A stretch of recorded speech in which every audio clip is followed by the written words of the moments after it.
The sun hung low on the horizon, casting a golden hue over the fields of Zoran village. Kwesi, a humble young farmer, wiped the sweat from his brow as he struck the soil with his hoe.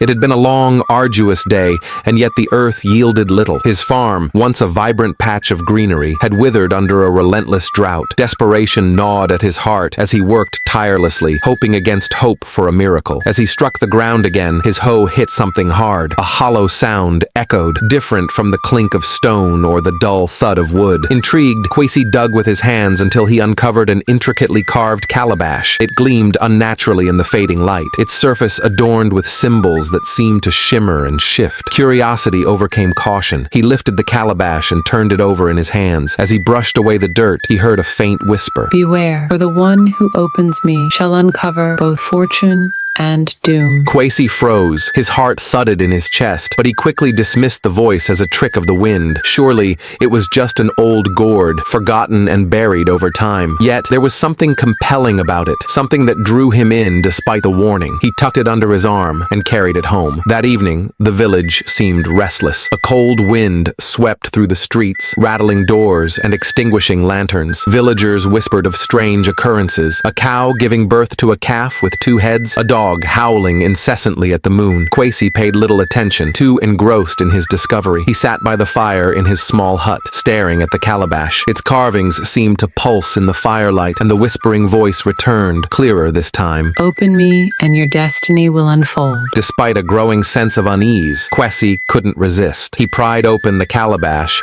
and a burst of golden light flooded the room. Inside, he found a pile of glittering cowries and a rolled parchment. Trembling, he unrolled the parchment to reveal an inscription. "Take these riches, but heed this. The first wish shall cost you nothing, the second your joy, and the third your soul." Kwesi's eyes widened. Riches beyond imagination lay before him, but the warning on the parchment made his hands tremble. Could he truly believe in such a curse? He decided to test it. After all, what harm could one wish do? "I wish for my fields to flourish," he said aloud, his voice quivering. The calabash glowed momentarily, then fell silent. Kwesi felt a strange energy course through him, but the night remained still. Disappointed, he set the calabash aside and went to bed. The next morning, Kwesi awoke to a sight that left him breathless. His once barren fields were now a sea of green, teeming with crops. Corn, yams, and cassava stretched as far as the eye could see. Word spread quickly, and villagers flocked to his farm, marveling at the sudden transformation. Kwesi's fortune turned overnight. He sold his abundant harvest at the market and became the wealthiest man in Zoran. For a time, he basked in his newfound success, but prosperity bred envy. Neighbors whispered behind his back, accusing him of using dark magic. His best friend, Kojo, grew distant, and his fiancée, Amma, began to avoid him. Kwesi tried to ignore the growing isolation, but the loneliness weighed on him. One evening, as he sat alone in his hut, the calabash whispered again, "Your second wish can restore what you've lost." Desperate to mend his fractured relationships, Kwesi made his second wish. "I wish for happiness and harmony in the village," he declared. Once again, the calabash glowed, and a wave of warmth spread through the air. The next day, the villagers greeted him with smiles. Kojo embraced him like a brother, and Amma returned to his side, her laughter ringing like music. It seemed his wish had worked, but Kwesi soon realized something was amiss. Though the villagers appeared happy, he felt an emptiness growing within him. The joy of others came at the cost of his own. His laughter felt forced, his smiles hollow. Nights became sleepless, filled with nightmares of faceless figures laughing mockingly at him. Haunted and desperate for answers, Kwesi sought out the village elder, Nana Aso. The old man listened intently as Kwesi recounted his tale, his wrinkled face growing grim. "The calabash is cursed," Nana Aso said. "It was created by a trickster spirit to tempt mortals with their deepest desires. The first wish is always free, to lure you in. The second takes something precious, and the third—" He paused, his eyes darkening. "The third binds your soul to the spirit forever. You must not use it, Kwesi. Destroy the calabash before it's too late." Kwesi nodded, but the calabash's whispers grew louder that night, filling his mind with promises. "One more wish," it urged. "Bring them back. Restore what you've lost." The temptation was too great. Kwesi's parents had died when he was a boy, leaving a void in his heart that never healed. If he could bring them back, surely it would be worth the risk. On a stormy night, with thunder rumbling roaring and lightning splitting the sky, Kwesi made his third and final wish. I wish for my parents to return. He whispered, tears streaming down his face. The calabash glowed brighter than ever, and the air grew heavy. A moment later, the door to his hut creaked open, and two figures stepped inside. At first, they appeared as he remembered them. His father, tall and strong, and his mother, with a gentle smile. Kwesi's heart swelled with joy, but as the night wore on, their appearances began to shift. Their eyes turned hollow, their smiles twisted into sinister grins, and their voices echoed unnaturally. They were not his parents,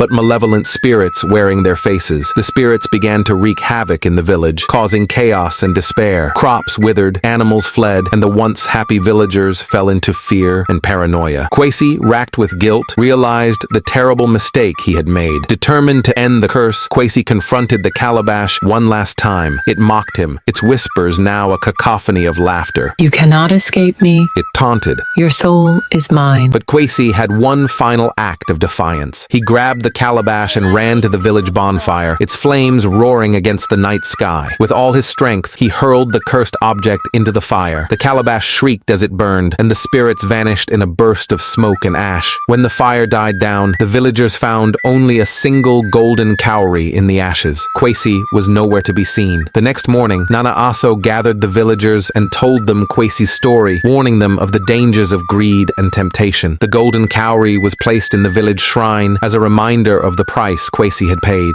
For more African folk tales and realistic stories with moral lessons, kindly like, subscribe, and turn on notifications. Thank you.